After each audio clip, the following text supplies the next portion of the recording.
అనగనగా ఒక అడవిలో ఒక నక్క ఉండేది. అది పరమ పిసినారి. ఒకసారి దానికి ఒక మాంసం ముక్క దొరికింది. దాన్ని ఏ వీధి అరుగు మీదనో, ఏ చెత్త కుండీ చోటునో కూర్చొని తినవచ్చు కదా అనుకుంది. తోటి నక్కలు చూస్తే తమకు కాస్త పెట్టమంటాయని దాని భయం. ఎందుకంటే అది ఎప్పుడూ మిగిలిన నక్కల దగ్గర ఆహారం అడిగి తినేది. మాంసం ముక్కను తీసుకొని చాటుగా ఊరవతలికి బయలుదేరింది. ఊరవతల ఒక చెట్టు మీద ఉన్న 2 కాకులు కుక్క నోట్లో ఉన్న మాంసం ముక్కను చూశాయి.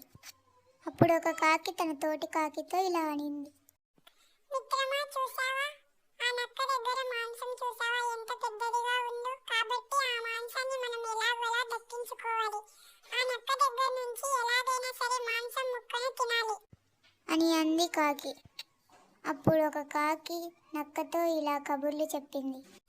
నక్క మామ, బాగున్నావా? ఎలా ఉన్నావు? ఊర్లో నుంచి వస్తున్నావా? ఏమిటి సంగతులు? అందరూ బాగున్నారా? భోజనం చేశావా అని ఒక కాకి అడిగింది. అప్పుడు నక్క ఏమీ తెలియనట్టు తల అడ్డంగా ఊపింది. అప్పుడు కాకి నక్కతో ఇలా అనింది. నువ్వు మేలుజాతివి నక్కలా ఉన్నావు.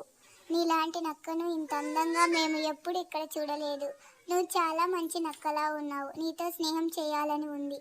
మాతో స్నేహం చేస్తావా అని నక్కను పొగిడాయి. ఆ పొగడ్తలకు నక్క పొంగిపోయింది.